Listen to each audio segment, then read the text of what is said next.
एजाज साहब, military courts में civilians के ट्रायल के खिलाफ सुप्रीम कोर्ट में 4 दरख्वास्तें समाअत के लिए मुकर्रर कर ली गई हैं। कल समाअत 11:15 बजे होगी और इसमें इस 9 रुकनी लार्जर बेंच में जस्टिस काजी फैज ईसा, प्यूनी जज, वो भी शामिल हैं। एक दरख्वास्त इन 4 में से आपकी भी है और सवाल मेरा ये है कि अकॉर्डिंग टू सर जस्टिस काजी फैज ईसा साहब, practice and procedure act is in the field. अब जो तश्कील हुई है बेंच की, इसके हवाले से भी कहा जा रहा है क्योंकि कानूनी तकाजे पूरे नहीं हुए हैं और 3 मेंबर कमेटी ने चूंकि डिसाइड नहीं किया है ये बेंच की कॉम्पोजिशन, तो क्या जस्टिस काजी फैज ईसा साहब इस बेंच में बैठ सकते हैं? जी बैठ सकते हैं, बिल्कुल बैठ सकते हैं।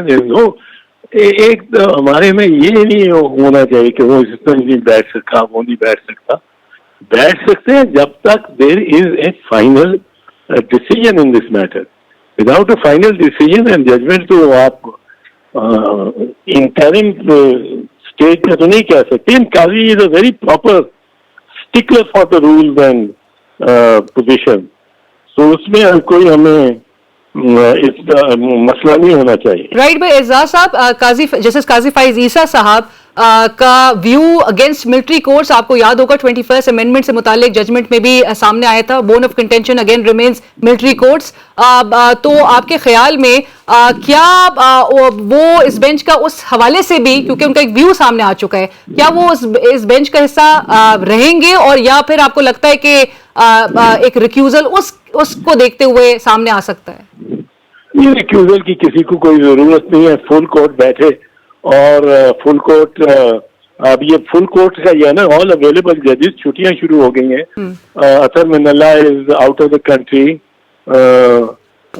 Aminuddin sahab has unfortunately died.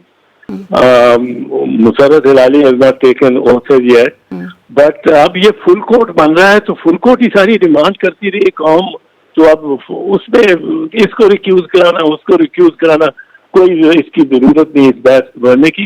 ना हमारी कोई इसमें कल मेरी पिटीशन है सबसे पहले फाइल हुई जी बिल्कुल, और it should be have been at number 1, but unfortunately I don't know what the office is doing and why the chief justice is put as number 2।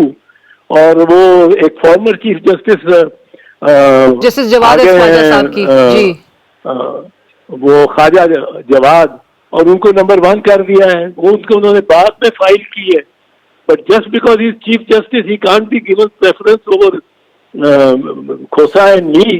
ये तो मतलब है डिस्क्रिमिनेशन हो गई। And I am going to take this up. ये खुद ही discrimination कर रहे हैं और इसमें फिर आगे इंसाफ की क्या जरूरत है? लेकिन एतजाज साहब, गुज़िश्ता रोज आपकी चीफ जस्टिस साहब से मुलाकात भी हुई थी आपकी और खोसा साहब की, तो बॉडी लैंग्वेज क्या थी, मोराल कैसा था, और आपको उन्होंने कोई जिक्र किया था कि बेंच में कौन कौन शामिल होगा? नहीं, हमने तो अपनी पिटीशन में लिखा है कि फुल कोर्ट करो, और हम इसीलिए गए थे जब आप कोई इम्पोर्टेंट पिटीशन फाइल करते हैं, it is normal to go and request the chief justice for an early hearing. हमने कहा कि छुट्टियां आ रही हैं ईद की, और उन्होंने बहुत सारे ये जो प्रिजनर्स हैं उनके रिमांड ले लिए under section 549 of the criminal procedure code for trial by military court. वो और फिर फॉर्मेशन कमांडर्स की जो मीटिंग है वो कहती है trials have started on 7th of June, वो लिखते हैं।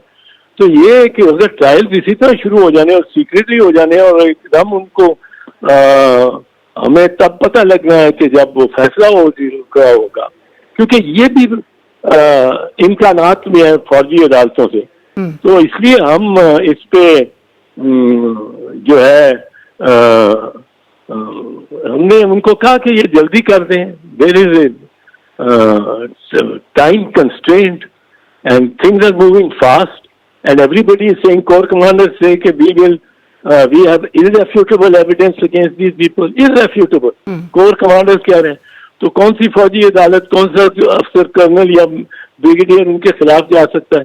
फॉर्मेशन कमांडर्स की बहुत बड़ी मीटिंग होती है जिसमें डिविजनल कमांडर्स भी आते हैं, ब्रिगेड कमांडर्स भी बहुत आते हैं, और वो सब कह रहे हैं कि जी हमने irrefutable एविडेंस हो गया और ट्रायल शुरू हो गया है। तो there is an emergency, this is a very great emergency. तो चीफ साहब ने गालबन हमारी इस इस्तदा के बारे में मैं नहीं ये कह सकता हूँ, पर हमने इस्तदा की कि आप फुल कोर्ट लगाएं। हमने पिटीशन में भी ये इस्तदा की, पर हमने इसके साथ जाके भी रिक्वेस्ट की कि जल्दी लगा दें, तो उन्होंने ये कर दिया। राइट एजाज साहब, आपने जिस तरह से कहा कि फुल कोर्ट की इस्तदा की गई और ये लार्जर बेंच नहीं कंसिडर किया जाएगा, ये फुल कोर्ट ही कंसिडर किया जाएगा, इसलिए कि गालिबन इस वक्त जितने अवेलेबल जजेस हैं, और वो छुट्टियां हो गई हैं ना, और जजेस some are out of the country, one unfortunately has died, let him rest in peace. तो अब इस तरह जितने जजेस यहाँ अवेलेबल थे या जो बैठने को तैयार थे, उनको सबको चीफ जस्टिस साहब ने दावत दी होगी, और इसलिए ये 9 मेंबर बेंच बना है। और ये दरी असला तो फुल कोर्ट तस्लीम किया जा सकता है कि छुट्टियों में जो अवेलेबल नहीं है, जो छुट्टियों पे चले गए हैं, वो नहीं है, बाकी सब हैं बिला इम्तियाज। राइट एतजाज साहब, please allow me to ask you, बतौर दरख्वास्त गुजार, क्या आपको चीफ जस्टिस साहब से मिलना चाहिए था? नहीं, ये as this is normal, this is very normal कि आप पिटीशन जब फाइल करते हैं तो आप चीफ जस्टिस को जाके मिलते हैं फॉर द फिक्सेशन, और खासकर इतनी इंपॉर्टेंट विषय हो जिसमें टाइम लाइन ही हो कि वो फॉर्मेशन कमांडर्स कह रहे हैं कि हमने ट्रायल शुरू ही कर दिया, अब उनके मिनट ISPR ने रिलीज किए हुए, तो we have to be sure of that. Right Aitzaz साहब, जो मैंने बॉडी लैंग्वेज और मोराल की बात की थी चीफ जस्टिस साहब की, वो कैसा आपने देखा? I am not going to judge on that, and I am not going to disclose, even if I have an opinion on that. But can I ask you, sir, कि was anything else discussed? Elections पर बात हुई आपकी? किसने? Elections से मुताल्लिक बात हुई?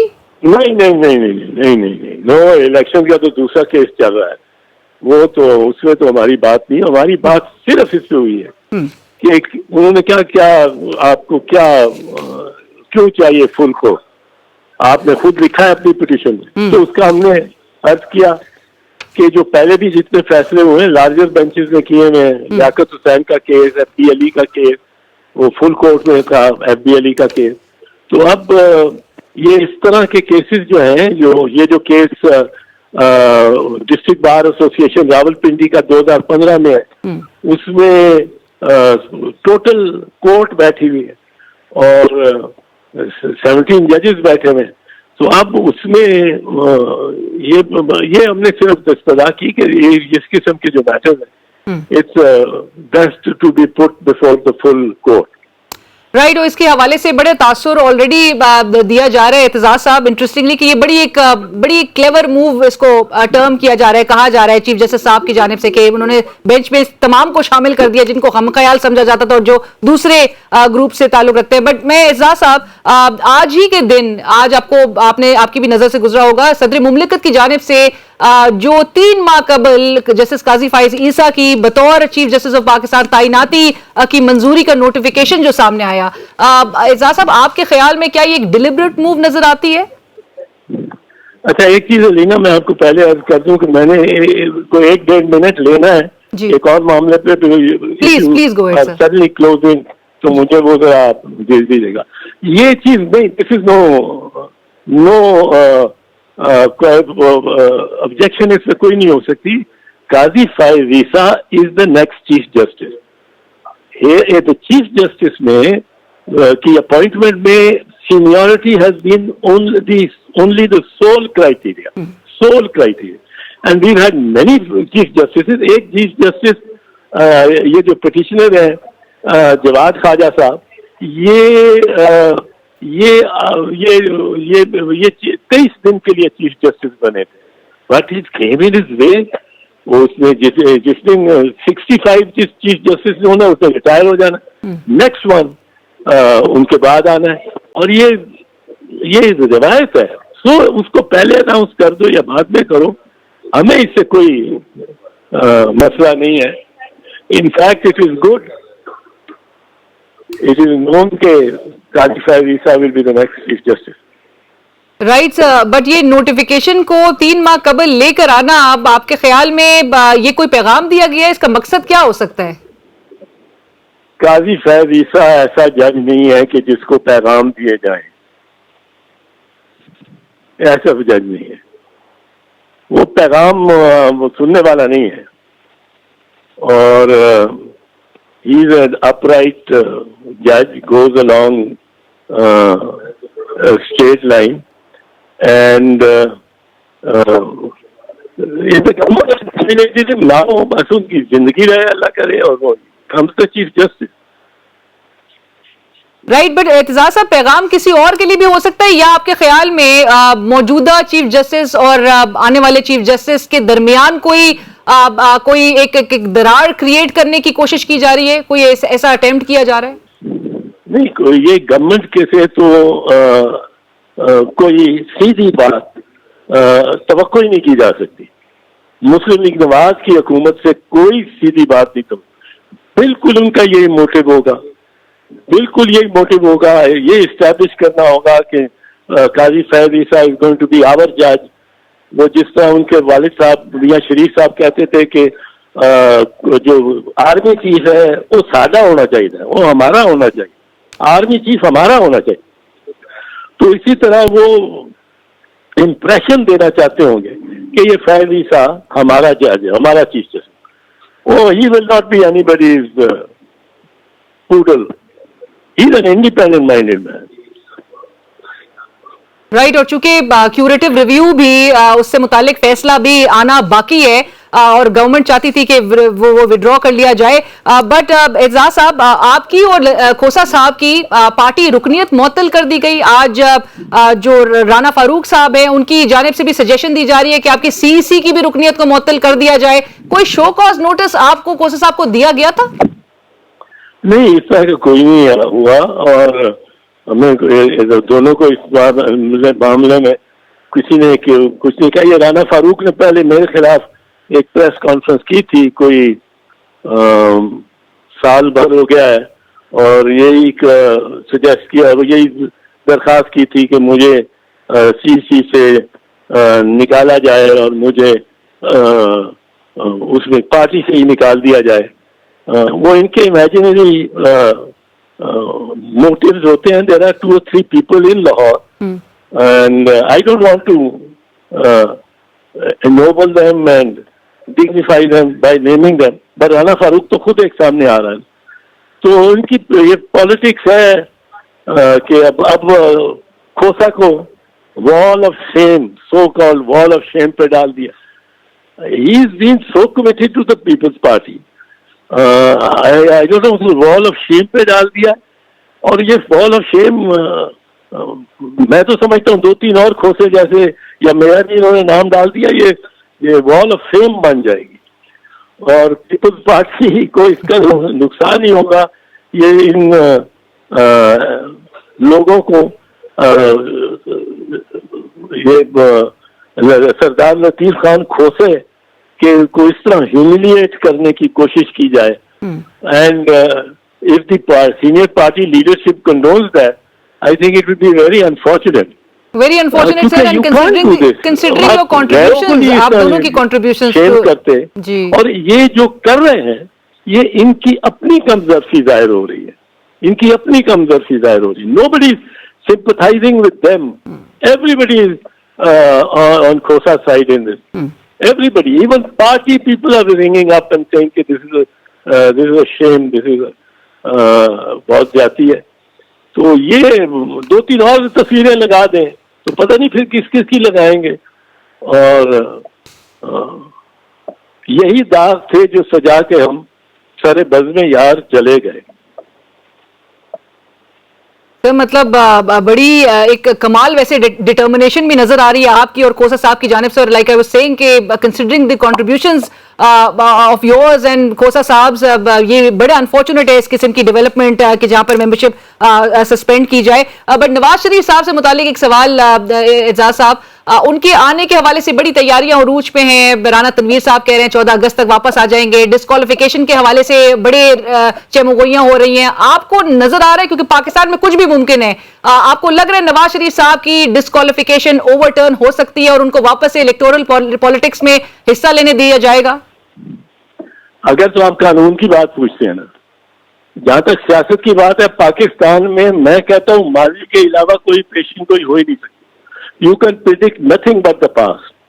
Could you predict कि 8 on 8th of May, go back to 8th of May, could you predict कि इतना धोबी पटना हो जाएगा सारी सियासत में?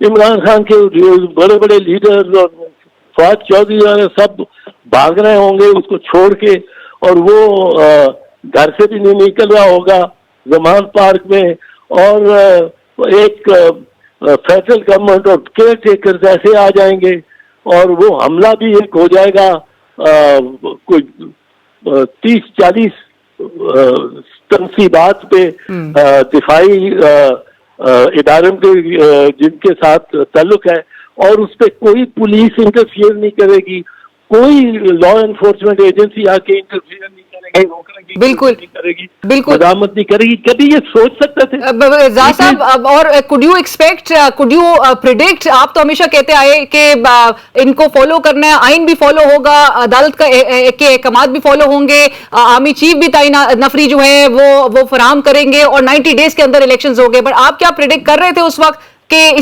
इस तरह से कॉन्स्टिट्यूशन को फ्लाउट किया जाएगा या कोर्ट ऑर्डर को जो है वो नहीं माना जाएगा? आपको लग रहा था ये ऐसा इस किस्म का ट्रेंड? अलीना 9/11 को कहते हैं, 9/11 के वाकयात के 16 अरब लड़के, 20 अरब लड़के, वो अरब वो 1.5 साल 2 साल प्रैक्टिस करते रहे सिमुलेटर्स पे जहाज उड़ाने का, सिमुलेटर्स पे सीख के they took over planes and went straight aim at the twin towers 1, 2, 3rd at the Pentagon. ये कोई वो कहते हैं कि मैडलिन ऑलब्राइट ने कहा कि ये this was not a failure of intelligence, it was a failure of imagination. I could not have imagined that the court, that the executive or the government or the parliament or the armed forces would defy the chief justice in such a manner. ये तो आके लूड किस्म तरीके से आके supreme court के सामने खड़े होकर और नारे लगाते रहे, उनके चीफ जस्टिस को धमकियां देते रहे। ये कभी इमेजिन भी नहीं था मैं कर सकता कि इस मुल्क में होगा, बट ये हुआ है। अब तो I think you can't even predict anything. Right. Aijaz साहब, लास्ट सवाल, how damaging do you think will it be कि अगर एक civilian popular leader is tried under military courts? Oh, very damaging. Any military court के तो हम बड़े सख्त खिलाफ हैं.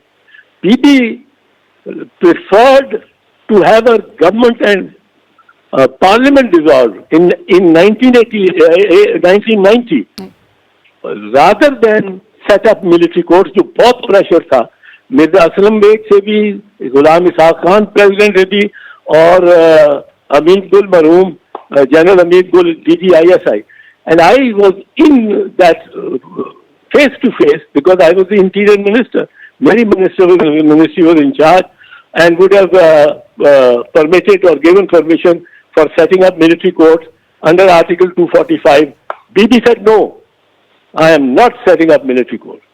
तो ये मिलिट्री कोर्ट्स के खिलाफ एक बड़ा टेंशन है, और मुफ्त में टेंशन फौज और सिविलियन पॉपुलेशन में बढ़ेगी। ये बहुत ज्यादती होगी फौज के साथ भी, सिविलियन पॉपुलेशन के साथ भी, कि ये इस तरह ये चले। थैंक यू सो मच, बहुत शुक्रिया एजाज साहब। जी, प्लीज बिफोर यू क्लोज। जी हेलो। जी बिल्कुल, आपकी आवाज आ रही है एजाज साहब। हेलो एजाज साहब, आपकी आवाज आ रही है? हेलो एजाज साहब, can you hear me sir? Hello, आपकी आवाज हम तक आ रही है एजाज साहब, आप प्लीज अपना कमेंट। अच्छा। तो मैंने ये कहना था कि एक्चुअली आज हमारे लिए बड़ा एक दिन है ऐसा जिसमें हम रंजीदा भी होते हैं और खुश भी होते हैं। रंजीदा होते हैं क्योंकि आज बेनजीर भुट्टो शहीद की सालगिरह है और वो यहाँ इस दुनिया में नहीं है, और ये रंज की बात है। लेकिन खुशी होती है कि she could spend and we could spend 30 years of her lifetime together, almost 30 years, from 79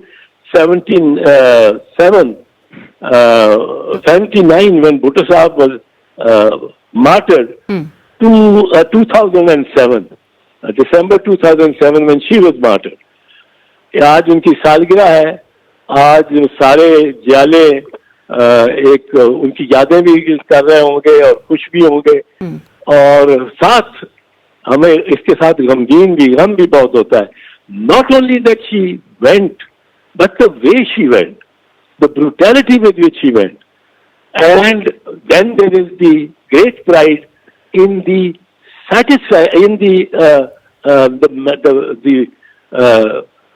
bravery that she showed in the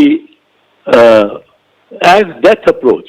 And she was committed to this country's future, and we needed her most now, because by now she had become a senior stateswoman.